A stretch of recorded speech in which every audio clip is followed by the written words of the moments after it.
Hi, this is Jen Rubin, editor-in-chief of The Contrarian. We're delighted to have with us Representative Maxwell Frost from Florida. Welcome.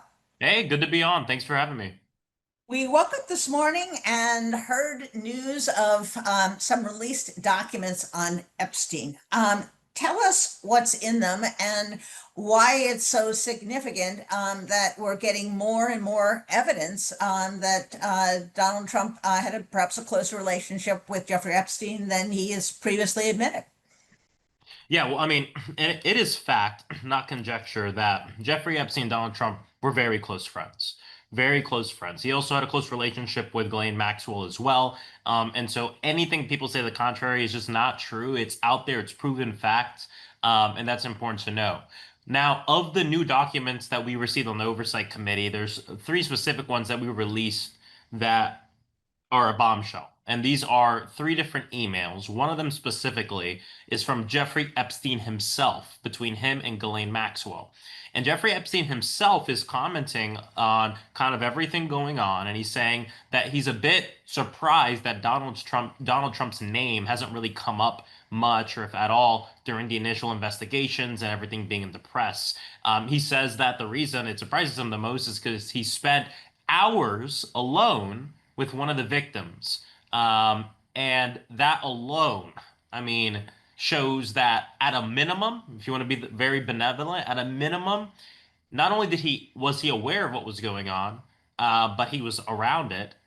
And then obviously on the other end of that, we don't know what he was doing alone with this teenage girl for hours. Right.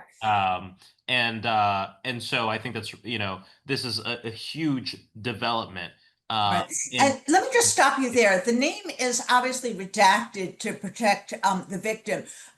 Do you know, as part of the oversight, that this was, in fact, someone who was underage? Yeah, it's one of the Okay. victims. Yeah, All I know right. Good. exactly who it is. We want to protect we want to make sure I that understand. yeah, with the victims, but this is um someone who's part of this sex trafficking ring and was underage. Got Yeah. So that's where we're at right now. Now, this is happening at the same time as today at 4 o'clock, Adelita Grijalva is going to get sworn in on the House floor. The first thing she's going to do is sign the discharge petition. So Trump right now, the White House is was completely making calls to these few Republicans on the discharge petition. He's personally calling them. He's demanding that they come to the White House. He's trying to get them to remove their names. And I'm about to release a video saying this too, that it's interesting that this is coming from the people who during Black Lives Matter kept saying, well, if you're not guilty, just comply. Well, Donald Yeah. Trump, if you're not guilty, just comply. Why are you pressuring people in your own party to take their names off? Because at 4 p.m. when Adelita signs her name, that's it. It's too late to take your name off. Yes, Right. as of this interview, an hour and 45 minutes. As of now, no one's taken their name off or said they will, but Donald Trump's doing everything he can. And from Right. this email directly from Epstein, right? It's not from this is from the guy himself talking about Trump. He even said something about he's surprised that the dog didn't bark or something Oh, like that. correct. Right. And Ghislaine Now, and Maxwell responded saying, agreeing with what he said. So. And this was way before Donald Trump ever got to the White House. This is kind of in the wake of the sweetheart deal, pardon the expression, that he made with the U.S. attorney. So we're talking years before Donald Trump Yep. was thought of as a presidential candidate. Yep. Tell us about the other emails. The other emails are one of them is between Epstein and an author that he's friends with, and they're kind of going back and forth on the whole thing. And this guy's essentially just giving him advice, also talking about Trump as well. And the part at the end of the email that people should really know about is they talk about what line should we feed Trump. Essentially, if we were able to dictate and tell Trump what he should say in a perfect world, what would he say? This is Jeffrey Epstein and someone who is a close confidant of him talking about essentially how to continue a cover up or how to stay out of trouble. So Right. these emails are damning, and we're going to continue on this. Now, the thing I have to tell people is this investigation is going to continue. Yeah. Right. And I know a lot of people are saying, well, that's it. We don't have everything. We have a lot more we need to get. And I'm telling you guys, there's a lot more there. And people Yeah. don't know this is stuff coming from the estate that some released Correct. for Garcia were able to subpoena in a different subcommittee months ago. The Right, discharge petition is to get what the DOJ and what the administration has. I think right, it's important that we do that. Now, do I think Donald Trump is his own administration is going to hand over documents that implicate him in what's going on? No, I don't. I don't. I think they're going to throw every roadblock they can. We're talking about some of the most powerful people in the world that would do anything to ensure they're not implicated in this. And so right. it's still important that we move forward with this, but people have to know that this investigation goes far beyond just the documents that DOJ has, but we're also going to be issuing subpoenas to banks for bank statement, financial institutions, different things like that, so we can get a really good picture of what's going on. But I want to make sure people know this because this administration will do everything they can to make sure that they don't release those files. And if they do release the files, I'm not, I don't have confidence that it's going to be everything. And so, And uh, I think that is the concern of many, many Americans. yeah, There is this but we can ability to still, but there's cross. still more we can do. And that's why I want to say this. People shouldn't give up by thinking, well, Yes, even if are we going to get everything? Trust me, there's information in a lot of other places that no one's dug in before. And one of the big ones are these estate files. That's how we got the birthday card. That's how we got these emails. And we also need to go for the financial institutions as well. right.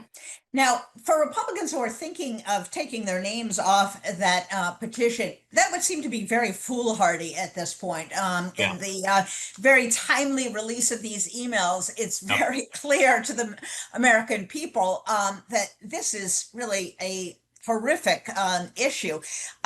Are you sensing any reluctance on the part of some of those people who have indicated they're on the petition that they're going to back out of this, We, or are we, they in at this point? we haven't seen anything yet. We haven't seen any public reporting yet. I haven't spoken with any of them. Uh, Right. so we don't know. And you're 100% right. With this being released, I mean, what kind of look is that?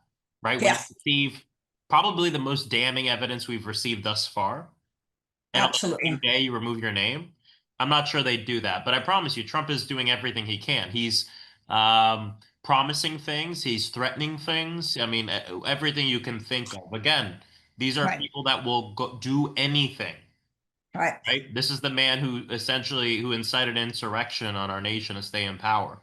Um, and so I think he's throwing everything at them. And so we'll see, and hopefully they stay Right. on because for them to get off, it's not a little thing, right? Yes, Everyone, the whole country is gonna know. And exactly. I know they're weighing both of those things. Now, the Attorney General of the United States, not so long ago, was insisting there's nothing to see. What is her fate? How can she possibly plausibly stay in her role? Will there be Yeah. calls for her to resign? And frankly, will Oh, there yeah. be any talk of impeachment if she has been abjectly lying to the American people about what is in there and whether Donald Trump is implicated?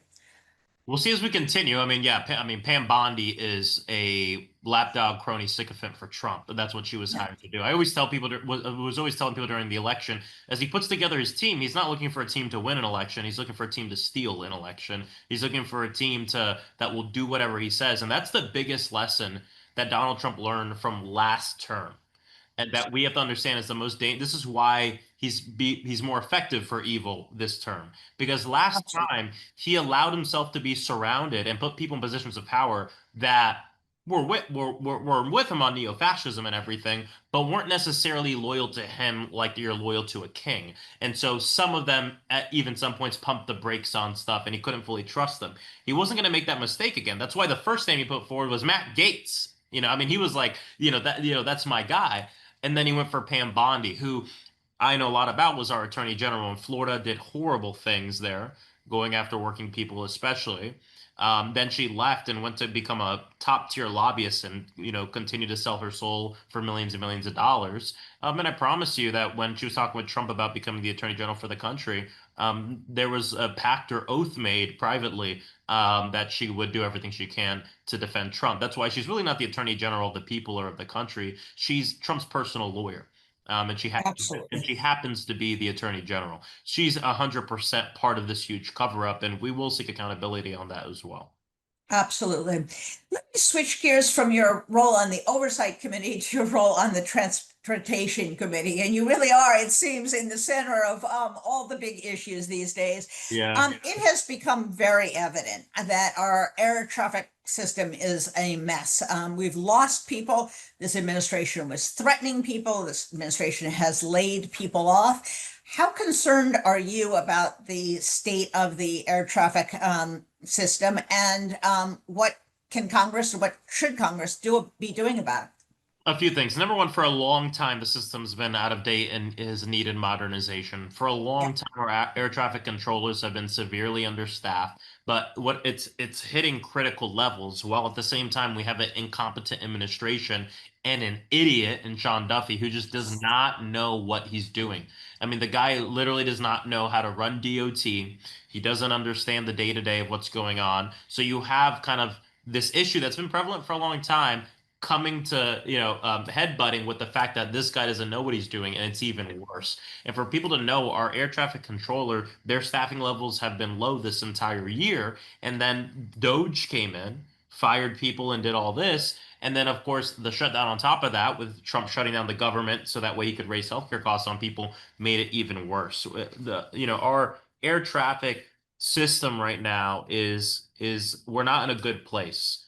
And what it requires is really funds and modernization and making sure that we can hire more people to do the job. But a lot of people don't know this. Air traffic controllers are federal employees across the entire nation. It's not a different entity airport to airport. These are federal employees that are hired. And believe it or not, when you have an administration that comes in that says part of their ethos is to quote unquote traumatize the federal workforce, you're not going to get a lot of people that are super jazzed to do a high stress job like air traffic controlling, especially when, for people who don't know, it's a rigorous process that you have to go through. And so Right. I think all these things combined are why we're in this situation. And unfortunately, I don't see a way out in the near future because these people are just so incompetent. I mean, Yes. they just don't know what Well, they're doing. And I'm talking about the administration. Our air traffic controllers are great. They're doing what they can with what they have, you know? right, right. Well, it would seem that your Republican colleagues should have an interest. They get on airplanes as well. Their family members and constituents fly too. So perhaps We, they can be listening. you'd think that. And I thought, I thought, I mean, when they'd experience gun violence, maybe we'd get gun violence prevention legislation. And Steve Scalise was literally shot close here to the Capitol, and they continue their same tune on stuff. So even if them themselves are implicated or hurt because of senseless gun violence or what's going on with air traffic controlling, they're dug in, it looks like, on the incompetence and putting our people It's at risk. I mean, you literally had Sean Duffy just come out yesterday and say, I can't guarantee safety. Well, what's your job? I mean, your yeah, job is to guarantee safety. Your job is to make sure that we're safe.